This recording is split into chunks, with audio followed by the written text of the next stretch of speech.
Okay, so to start out, like I said last week, we're gonna start doing a warm up that goes along with the Friday Fives you're gonna do, so that we're just kind of circling back to standards and practicing old standards, and not just forgetting about them, because that's not how math works. It all builds on each other. So I'm gonna give you guys about 8 minutes to do this warm up. So I'm gonna present my screen and put it up there for you guys, and then we'll review it. But for now, go ahead and take about 8 minutes and try these 5 problems. All right, can you guys all see that? Week 2, day 1? Yeah. All righty. Hopefully Hi. 5. All righty, take some time to work on that.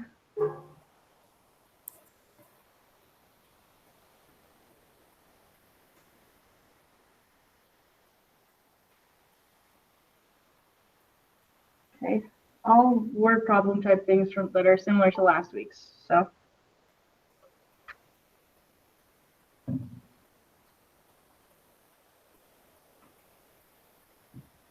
I'll put on a little bit of music.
If you're just getting here, go ahead and be working on this warm up. Got about 6 minutes.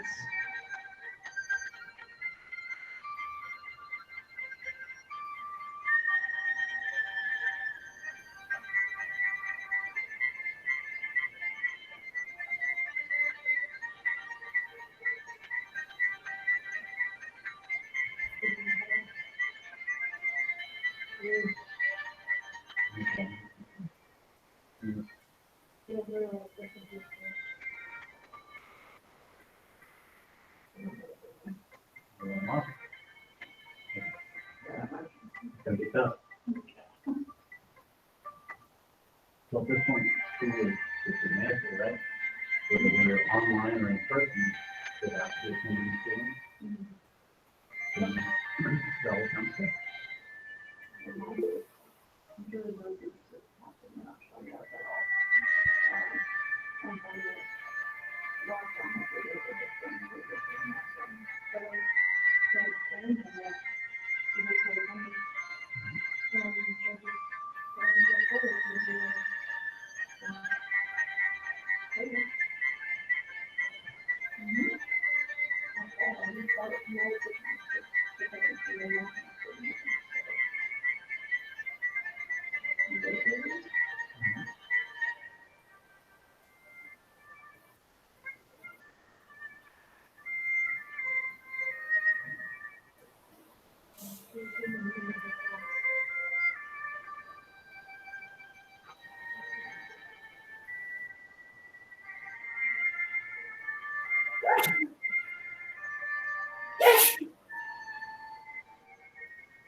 Yeah, you guys got about 3 minutes left.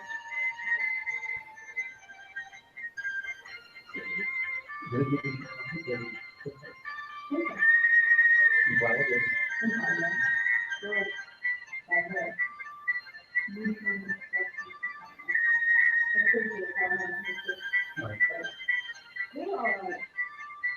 better right now? Whole coffee beans in there. I'm not that much of a fan of coffee. Right.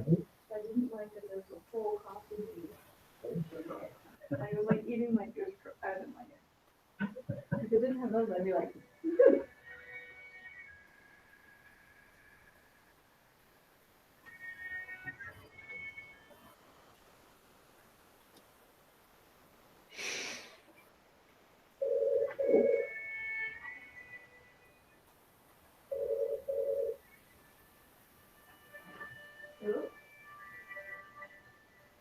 I'm in the middle of a lesson.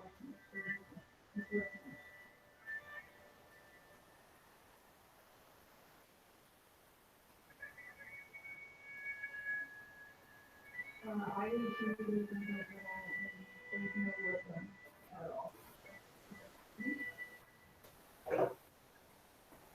So I could talk about it, I have no moving. Right. My grass, I did, and then I was trying to figure out why. But you won't. Whatever.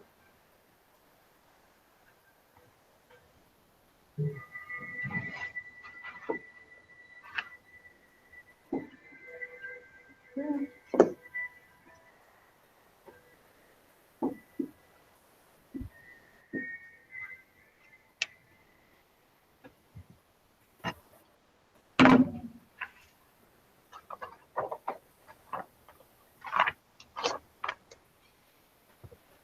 Alrighty.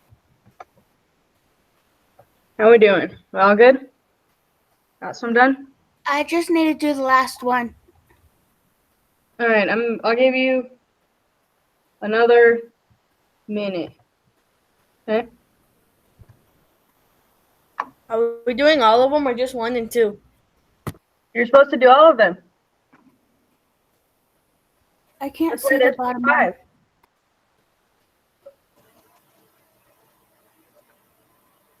I can't see the bottom one. I know, it I had to can. load. There's no way to make it go away. But there you go.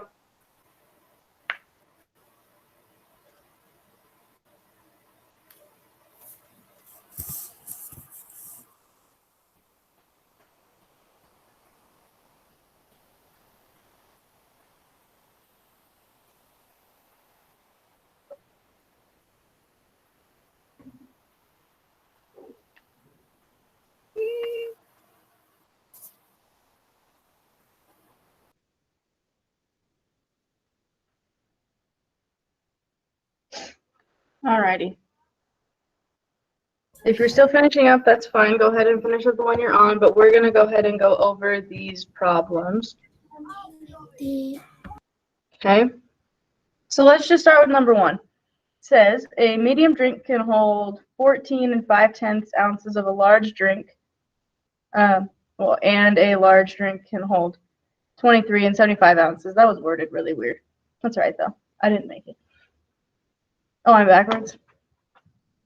Because I'm presenting. I gotta remember that part. Better? Okay. And then it says, how much more can a large drink hold than a medium drink? So we need to figure out how much more. What sort of operation am I going to use here? Add, subtract, multiply, or divide? Say it again. Subtraction. We're going to subtract. We're going to take 23 and 75 hundredths ounces minus 14 and 5/10 ounces. And you line up your decimals, you do all your subtraction. What did you guys get? What was your answer? 9.2. Close. 9.2 what? We're missing a number there. Oh. Well, you 5. There we go. It's a 5 minus 0. 9 and 25 hundredths ounces more. How'd you guys do on that one? Good? I just needed to put the 5.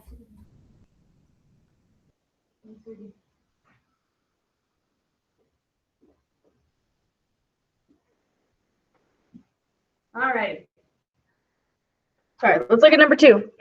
Estimate the sum of 14 and 598 thousandths and 27 hundredths. So we need to first estimate, what does the 14 and 50, 598 thousandths estimate to?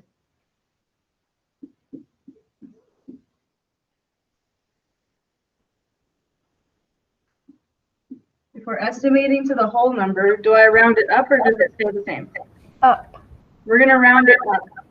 This 5 rounds it up, Yes. so then we get 15, right? Yep. Okay, then we have 27 and 4 tenths, or 400ths, and we're rounding to this place value. Will the 27 stay the same or round up? The same. It'll stay the same, so we'll have our 27. So we have 15 and 27. I'm finding the sum. What am I going to do there? Add. Add them up. And what do you get?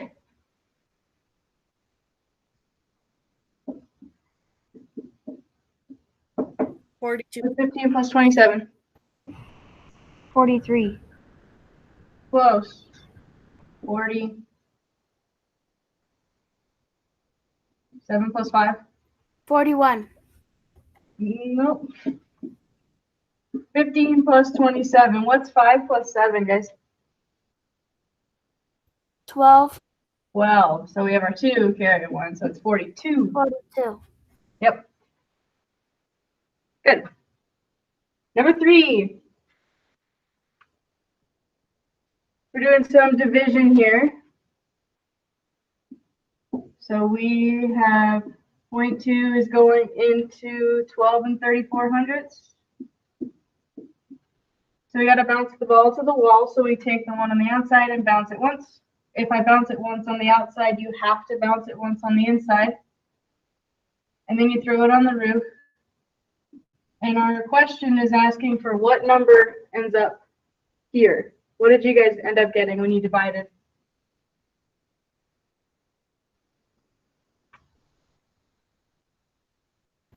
.617. You're on the right track. So the numbers are 6, 17. So it's 61 and 7/10. So what number is in the 10th value or place value? 7. 7. 7 is your answer on that one. Okay. Now number 4.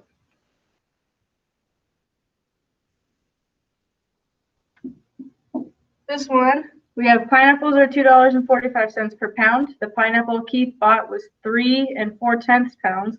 That's a really big pineapple. How much is he going to pay? What operation am I going to use? I'm going to add, subtract, multiply, or divide. Addition. You can kind of do addition, but that one's going to be a little bit difficult because it's 3 4/10. So that kind of. Say it again. This one we're going to multiply on. So we're going to take 2 45 hundredths times 3 4/10. Okay, when you do all of that, what do you get?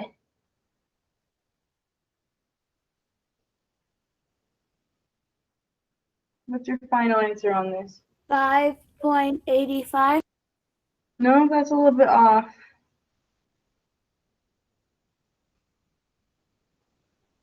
Anybody else? What did you get? 30.952.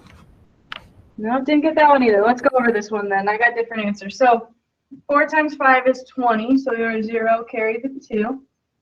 4 times 4 is 16, plus 2 is 18, carry your 1. And then 4 times 2 is 8, plus 1 is 9.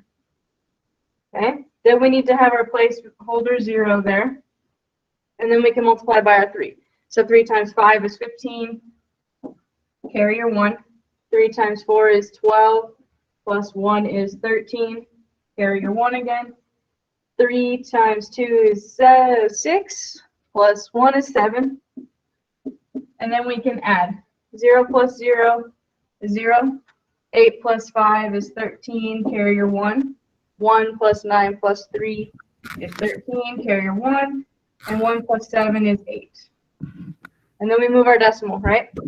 So we have 1, 2, 3 numbers behind the decimal in the top part. So we move it 1, 2, 3 times in our bottom part.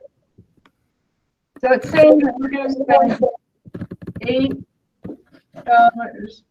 and $330,000. Is that possible? If this is money, can I even do that?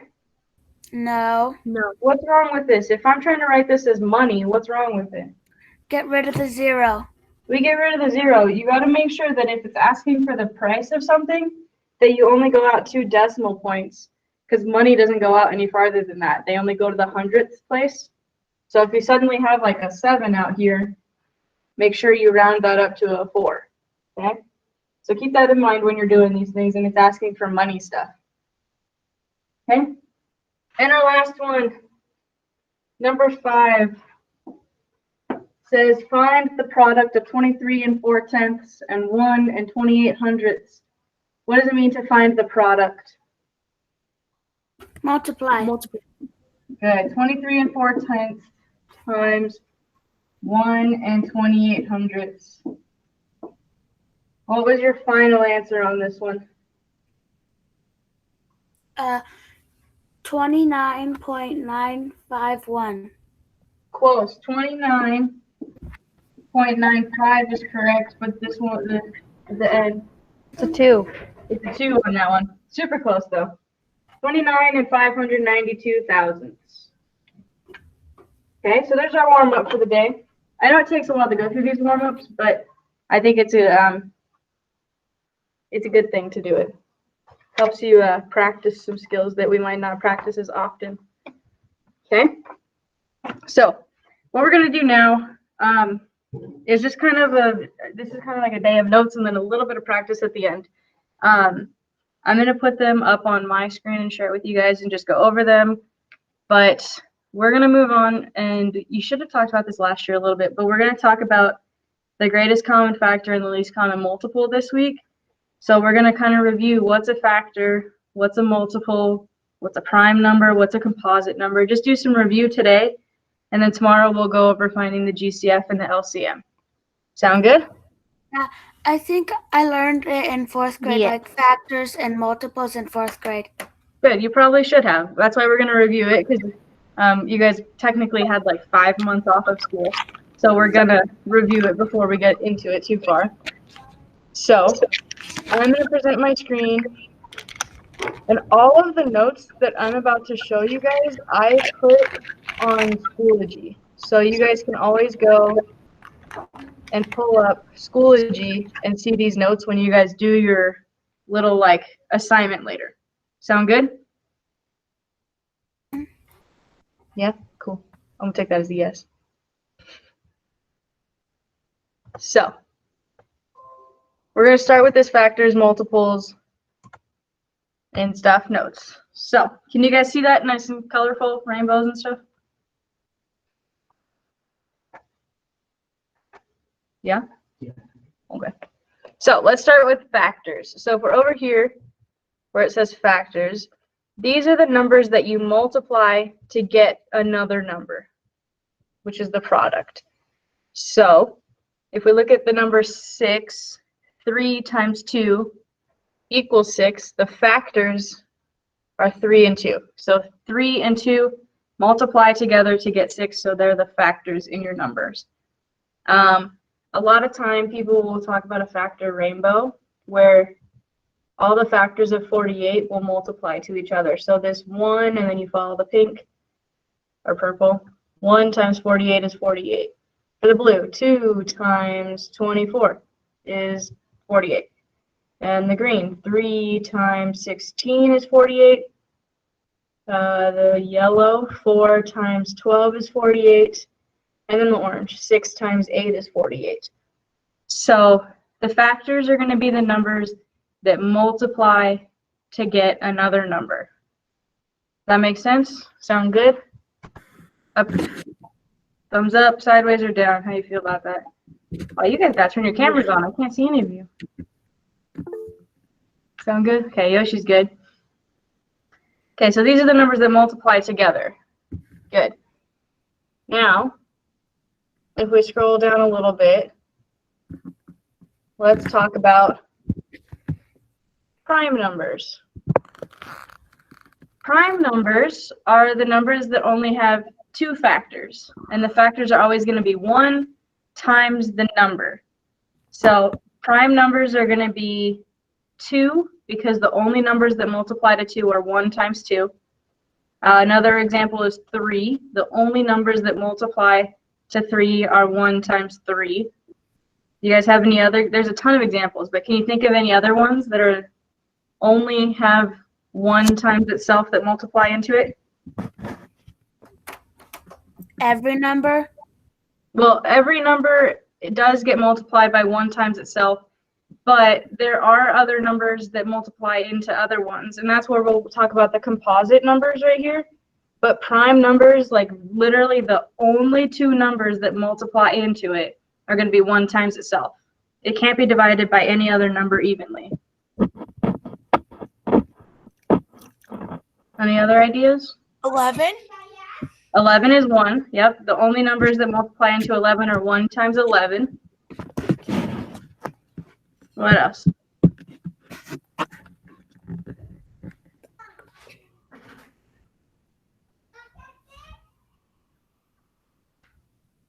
Any other ideas? I'll give you a hint. None of the, any of its prime 7? numbers have to be odd. They can't be even. 7? 7 is a good one. 1 times 7 is the only ones that multiply into 7. 5? 5 is another one. 53. Yeah, 1 is not is 1. Good. 103? 53. Oh, 9 is close. 9 actually has 3 factors. So 9 can be multiplied by 1 times 9, right? But 3 also goes into it. 3 times 3 is 9. So 9 would not be a prime number in this case. 53. 53. That's probably 1. I can't think of anything off the top of my head. 13? Good job. 111? I don't know. Did you Google that one? I can't think that one off the top of my head. No, 3 goes into 111, actually. I can do that one in my head. Okay, let's go on to composite numbers. So prime numbers means that the only factors that multiply in are 1 in itself. Any other number that's not prime is a composite number. That means that it has more than just 1 times itself that multiplies in. So 15 is an example because you can do 1 times 15 and you can do 3 times 15. So the number 6 is composite because you have 1 times 6 and then 2 times 3. So anything that you can multiply something in a lot of times is going to be composite. What other examples can you guys think of?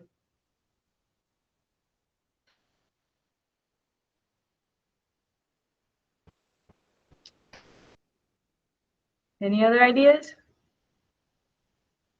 Anything that can be multiplied by not just 1 in itself. 36. 36 is a good one. There's a lot of things that multiply into 36, right? You got 1 times 36, 2 times 18. What was that last one? 44. 44 is good.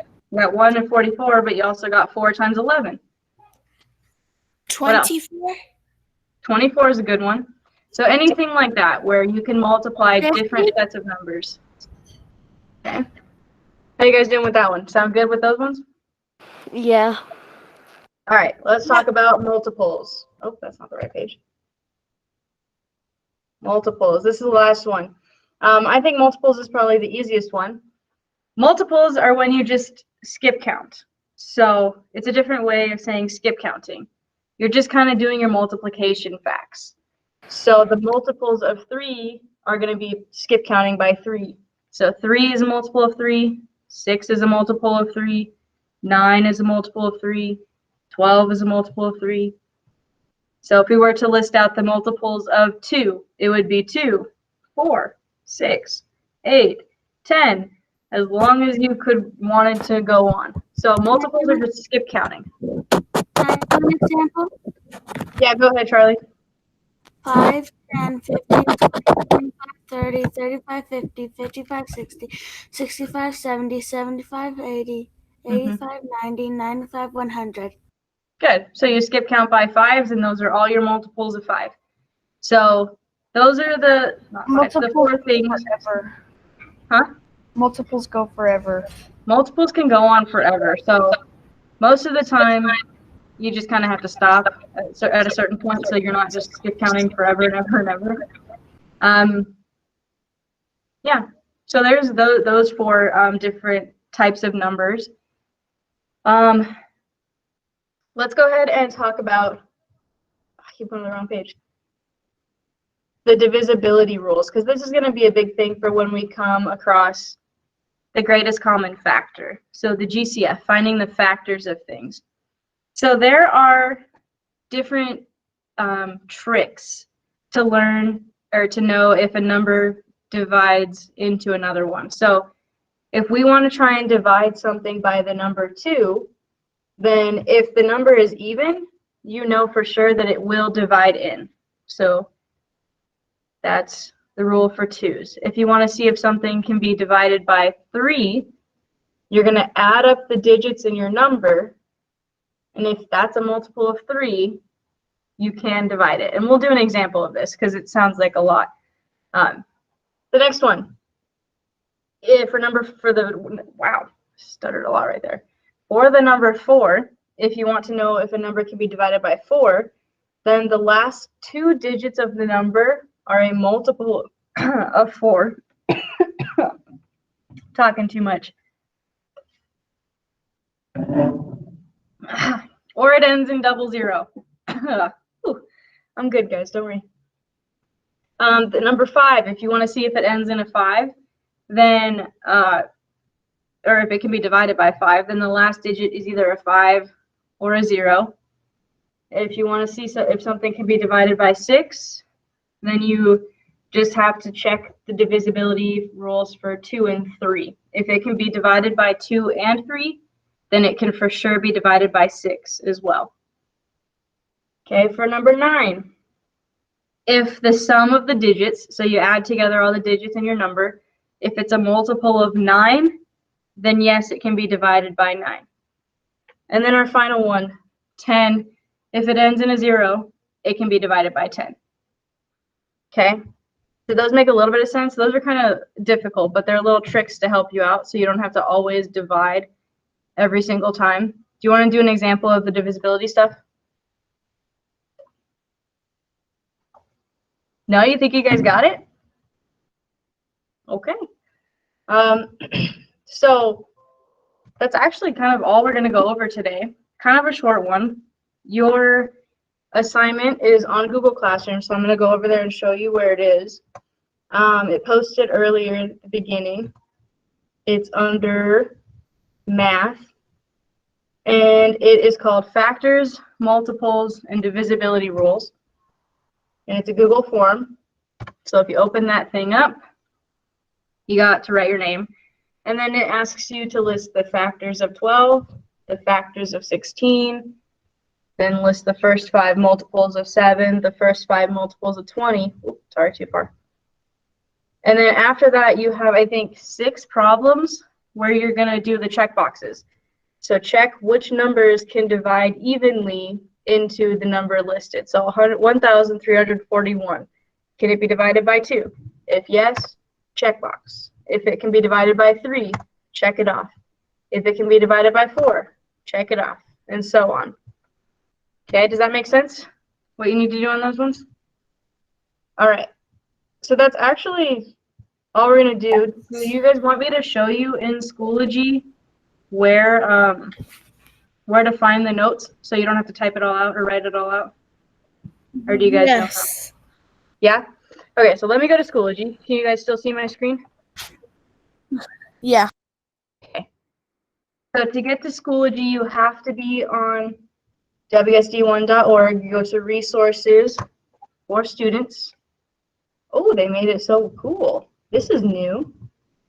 Okay, so they made it with icons now. But our first one is going to be the Schoology one, the blue circle with the white S in it.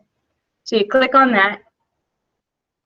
And then you use your Google, your bulldogsw.in account to log in.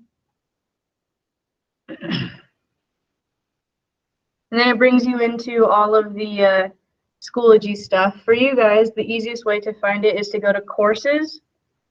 And this is math class, so you'll go to our 6th grade math. Okay, you guys still following me? Still good?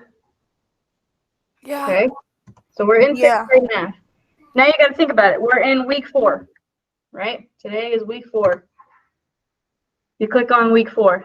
Today is Monday of week 4. So we click on Monday. The date is also there, 8/24. Today is August 24th. So you could also just find the date. And then when you open that up, I'll post the live lesson after it downloads when we're done talking right now. But you can click on the factors and multiples notes, and that opens up right in the page for you, and you can read through those notes again and use them to help you out. And then we're actually going to do this prime factorization tomorrow, but it's there if you want to look at it today. But we're going to talk about it tomorrow instead. But the notes and stuff, the resources and the PowerPoints and stuff that we use are always going to be under the folder of the day that we did them. Okay, does that make sense? So you can always go back and look at those notes and watch the live lessons again if you need to. Cool. Well then,